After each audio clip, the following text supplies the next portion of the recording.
دیکھے گا ہر آدمی کو دیکھے گا۔ اب یہ ہے کہ نامہ اعمال والے جو لوگ جنت میں چلے گئے ہیں وہ لوگ جو ہے نا دوزخ کی طرف نظر اٹھا کر کے دیکھیں گے تو اس میں تو ارے بڑے بڑے آدمی پڑے ہوئے ہیں۔ ارے گاؤں کا چودھری جو تھا جس کی حکم پر ہم ناچتے تھے، جو ہم کو نچاتا تھا، جو وہ کہہ دیتا تھا اس کی بات پتھر کی لکیر ہو جاتی تھی، اس کو بھی دیکھ رہے ہیں کہ اس دوزخ کے اندر میں ہے۔ ارے کوئی وزیر اعظم ہے تو اس کو بھی دیکھ رہے ہیں کہ اس دوزخ کے اندر ہے۔ بڑے بڑے لوگوں کو جو ہے اس میں دوزخ کے اندر دیکھے گا تو یہ ظاہر ہے یہ جنت والے پوچھیں گے کہ ما سلککم فی سقر، یہ بتلاؤ کہ تم دوزخ میں کیسے پہنچ گئے؟ ارے تم تو ہمارے گاؤں کے چودھری تھے، ہمارے گاؤں کے مکھیا تھے، تمہاری بات تو جو ہے نا ہم مانتے تھے، پورے گاؤں والے مانتے تھے، تم اتنے جو ہے باعزت سمجھے جاتے تھے دنیا میں، آج تم کو میں دیکھ رہا ہوں کہ دوزخ میں کیوں پہنچ گئے؟ تو وہ جو ہے نا اپنے دوزخ میں پہنچنے کی 4 حالت بتلائے گا۔ سب سے پہلی حالت یہ کہے گا کہ لم نکن من المصلین، کہ دوزخ میں ہمارے پہنچنے کا سب سے پہلی جو چیز ہے وہ یہ ہے کہ ہم نماز نہیں پڑھا کرتے تھے۔ ہم نماز دنیا میں نہیں پڑھا کرتے تھے، یہ سب سے پہلی وجہ ہے۔ اور دوسری وجہ میں وہ یہ بتلائے گا کہ لم نکن نطعم المسکین، کہ ہم غریبوں کو کھانا نہیں کھلایا کرتے تھے۔ اگر کوئی غریب ہمارے پاس آ جاتا تھا، ہم مالدار آدمی تھے اور ہمارے پاس کوئی آدمی آ جاتا تھا ضرورت مند تو اس کو ہم جھڑک کر کے جو ہے بھگا بھی دیتے تھے۔ یہ دوسری سبب ہوئی۔ اور تیسری سبب وہ بتلائے گا کہ کنا نخوض مع الخائضین، کہ ہم جھگڑنے والوں سے جھگڑا کیا کرتے تھے۔ ہم جھگڑنے والوں سے، جو ہم سے جھگڑتا تھا ہم بھی اس سے لڑائی کرتے تھے، جھگڑا کرتے تھے۔ اگر ہم کو کوئی جو ہے ایک گالی دے دیتا تھا تو ہم اس کو بدلے میں 4 گالی دے دیتے تھے۔ ایسا ہوتا ہے نا، آپ کو آپس میں جب گالی گلوچ ہوتا ہے تو پھر جو بازی لگ جاتی ہے کہ دیکھیں کون زیادہ گالی دیتا ہے، تو یہ کہے گا کہ بھائی جو اس طریقے سے اب ایک بات یہ چیز ہے کہ دوزخ میں جانے کا سبب جو ہے نا جھگڑا بھی ہے۔ لہذا کیا ہے کہ حدیث شریف میں آیا ہے کہ رمضان شریف میں ایک رات آتی ہے شب قدر کی، جو کہ بہت ہی متبرک رات ہے۔ اور حدیث شریف میں آیا ہے کہ تم 20 تاریخ کے بعد پھوٹ تاریخوں میں، یعنی رمضان کی پھوٹ تاریخوں میں جو ہے نا اس کو تلاش کرو، اس میں عبادت کرنے کا بہت بڑا ثواب ہے۔ لہذا اس میں کبھی کسی نے علماء نے 27 کہا، کسی نے 21 کہا، کسی نے 23 کہا، کسی نے 25 کہا، بہرحال اس میں اختلاف ہے۔ تو حضور صلی اللہ علیہ وسلم نے فرمایا، صلی اللہ علیہ وسلم نے متعین کر کے یہ نہیں فرمایا کہ شب قدر جو ہے نا فلانی رات کو ہوتی ہے، 27 رات کو ہوتی ہے۔ ویسے عام طور پہ ہم لوگوں میں یہ مشہور ہے کہ شب قدر جو ہے نا 27ویں رمضان ہے، سمجھا، مگر اس میں جو ہے نا اختلاف ہے۔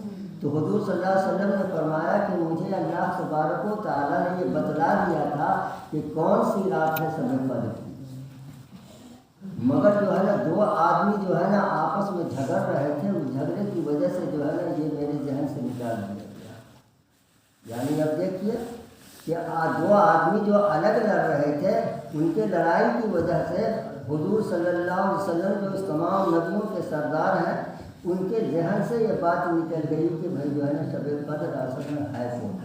اس لیے آپ نے فرمایا کہ تم جو ہے نا رمضان شریف کے 20 تاریخ کے بعد پھوٹ راتوں میں اس کو تلاش کیا کرو اور اس میں عبادت کیا کرو۔ تو بہرحال وہ کہے گا کہ ہم جو ہے نا کیا ہے کہ جھگڑنے والوں سے جھگڑا کیا کرتے تھے، کوئی ہم کو گالی دیتا تھا تو ہم بھی اس کو گالی دے دیتے تھے۔ اب یہ چیز ہے کہ کیا گالی کا بدلہ گالی ہو سکتا ہے؟ گالی کا بدلہ گالی ہو سکتا ہے؟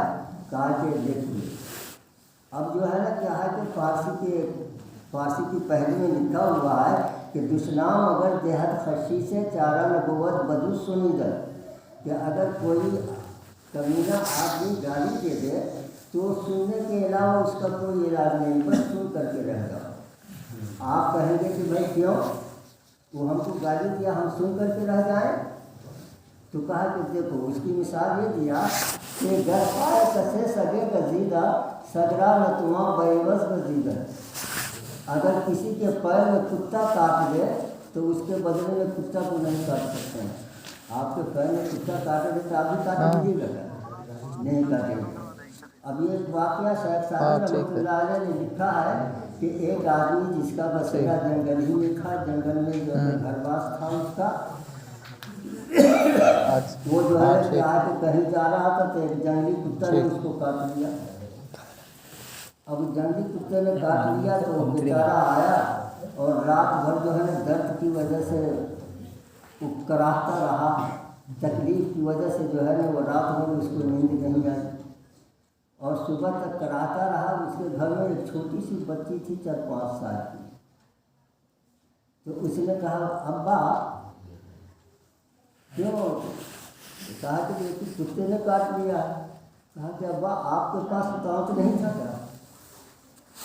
آپ کے پاس بھی تو دانت تھا نا۔ تو اس نے کیا کہا کہ بھائی دیکھو، وہ ہنسنے لگا اور کہا کہ بات تو ہے صحیح کہ دانت ہمارے پاس بھی تھا، مگر ہماری غیرت نے گوارا نہیں کیا کہ میں اپنے دانت کو جو ہے نا اس کتے کے پیر پر ڈالا۔ تو بہرحال یہ ہے کہ وہ کہے گا کہ بھائی جو ہے نا یہ وجہ ہے کہ ہم جو ہے نا جھگڑا کیا کرتے تھے، اس لیے جھگڑا سے بچنا چاہیے، اور جھگڑا سے بہت ہی زیادہ فسادات پیدا ہوتے ہیں۔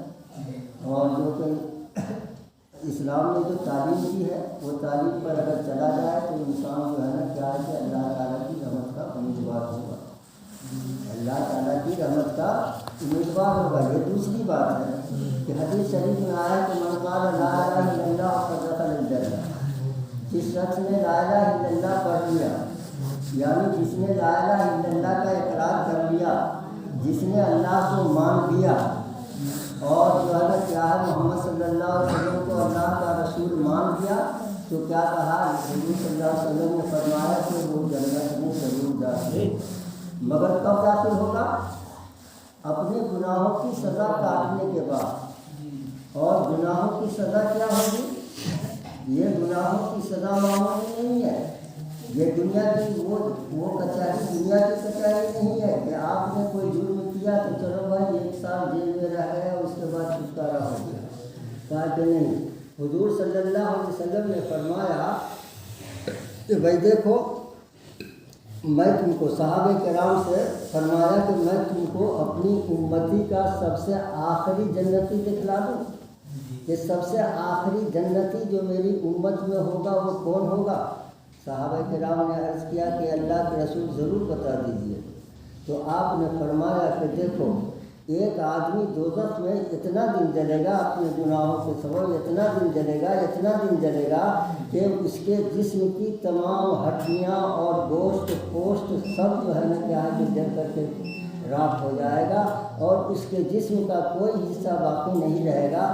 حدیث شریف میں آیا کہ صرف اس کی زبان باقی رہ جائے گی، زبان صرف باقی رہ جائے گی، یا اور کسی حدیث میں آیا ہے کہ دل باقی رہ جائے گا۔